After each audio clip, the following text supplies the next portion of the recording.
Good evening and welcome to tonight's news bulletin. My name is Abel Ndioplatui. And I'm Beryl. Tonight we have a comprehensive lineup of stories making the headlines. Let's take a look. Adani is pushing to sign a multi-million-dollar deal with JKIA. Kenyans are dealing with high costs of living and protests in major cities as leaders focus on the 2027 elections. In business, of a proposed core capital is affecting the country, while in sports, we look at the UEFA Champions League. In international news, we take a look at how the Federal Reserves are dealing with the labor market. Adani is pushing in to sign a groundbreaking deal with JKIA aimed at revolutionizing the airport operations.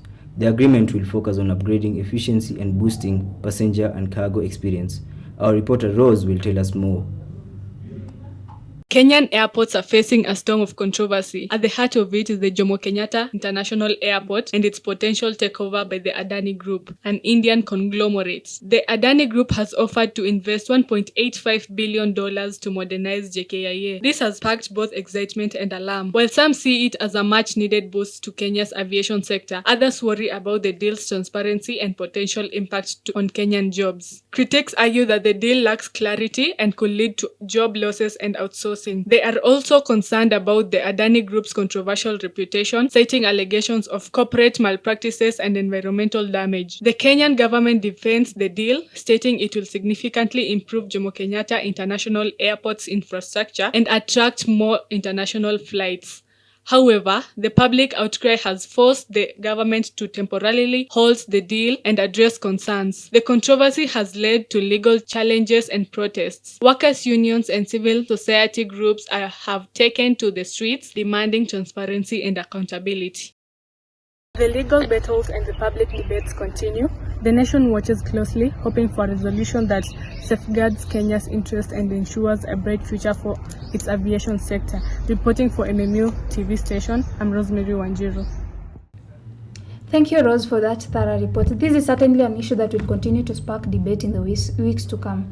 To another story where political parties are already shifting their focus to the general elections, with key figures positioning themselves for what promises to be a highly competitive race. Kyle Okeyo with more. Kenya is grappling with rising tensions over economic issues and governance. Opposition groups continue to demand action on the high cost of living, with protests in major cities, while President William Ruto's government insists that its economic reforms will stabilize the country. Critics argue that more needs to be done to address the public concerns. In Parliament, the debate over the 2024 national budget continues, with some warning that proposed cuts to key sectors could affect health and education services. At the same time, corruption investigations into several political figures remain ongoing, with the government pledging full accountability. As the 2027 general elections approach, political alliances are already shifting for what promises to be a highly competitive race. This is Kyle Okeyo with Multimedia TV Station.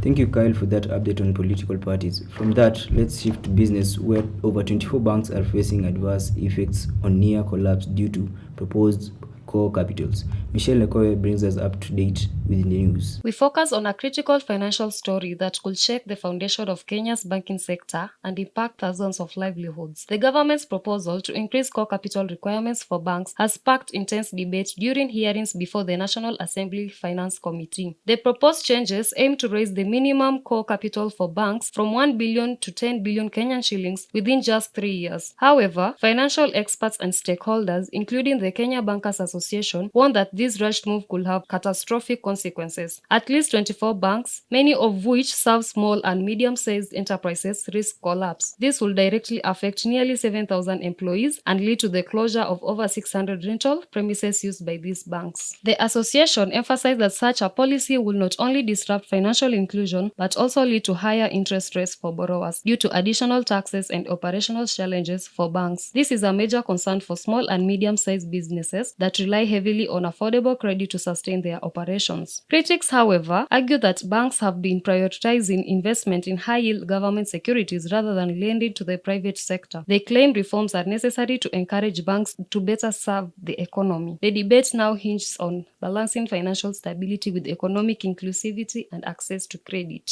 As the Finance Committee deliberates on these proposals, the fate of 24 banks, thousands of jobs, and the broader financial ecosystem hangs in the balance. We will continue to monitor this story and bring you updates as they unfold. Reporting for MMU TV station, I'm Michelle Lekoe. Back to you in the studio.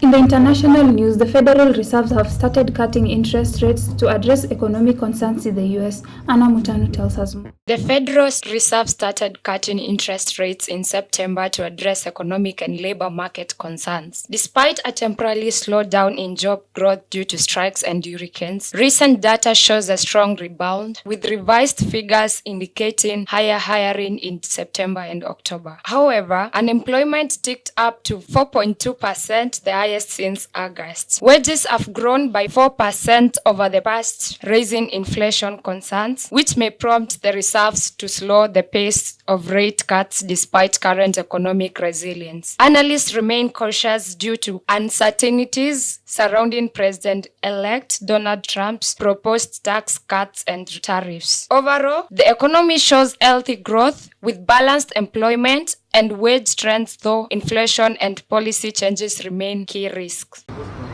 Anna Mutanu, reporting for MMU TV station concerning the current economic state in US. Thank you, Anna, for keeping us informed on what's happening globally. It's always important to stay tuned on international affairs. Now, let's head over to the other side of the studio where we are joined by Iman Rajab and Joyce Gede for the sports news.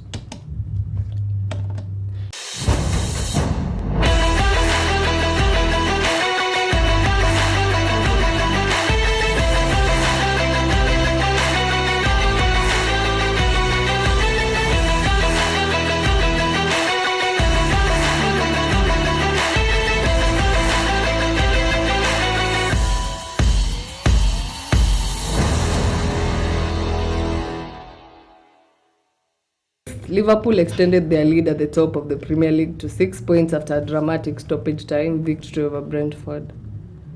Arsenal showcased their title ambitions with a dominant 2-1 comeback win against Tottenham Hotspur, despite conceding early to Heung-min Son.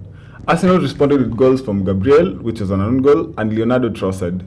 This victory narrows the gap to league leaders Liverpool to 4 points. Manchester City delivered a commanding performance, thrashing Ipswich Town 6-0. Goals came from Phil Foden, Matteo, Jeremy Erling Haaland, and James MC8. This marks the 13th time City has scored 6 or more goals in a Premier League match under Pep Guardiola. Manchester United suffered a 3-1 defeat at home to Brighton and Hove Albion, leaving them 13th in the standings after 22 matches. We now move to the La Liga updates. Real Madrid is set to face La Palma in the upcoming La Liga fixture, following a significant defeat to Barcelona in the Supercopa de España. Madrid aim to bounce back strongly. Predictions favor a decisive win for Madrid, with Jude Bellingham tipped to score, reflecting his recent resurgence in form. We go back to UEFA Champions League results, where Liverpool secured a 2-0 victory over Real Madrid at Anfield, marking their first win against the Spanish giants in 15 years. Second half goals from Alexis, McAllister and Cody sealed the win, maintaining Liverpool's perfect record in the league stage of the 2024-2025 league. In other notable results, Arsenal played to a goalless draw against Atalanta, while Monaco edged out Barcelona with a 2-1 victory. Here are the upcoming fixtures. Chelsea FC will host Wolverhampton Wanderers today at 12 p.m. PST in a Premier League clash. Stay tuned for more updates as the football season progresses.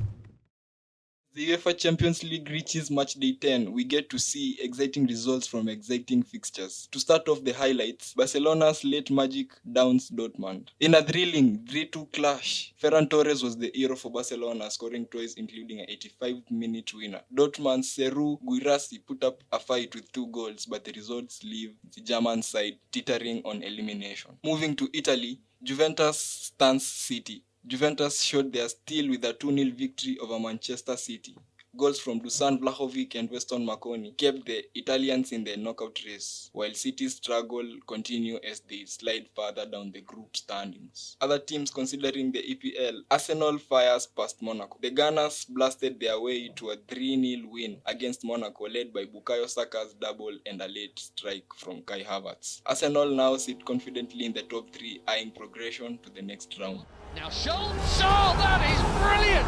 It's even better than the other one before it at the other end. And Grant and his control was good. Houses. Hier gaat iets mis. Tente.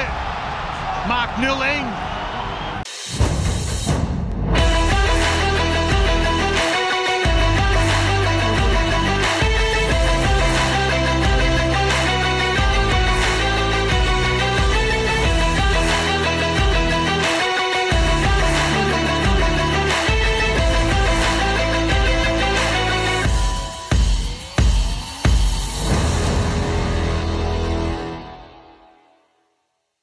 A big thank you to all our comprehensive reporters. And of course, thank you to our viewers for tuning in, and remember to join us on our next news bulletin for more news updates and analysis.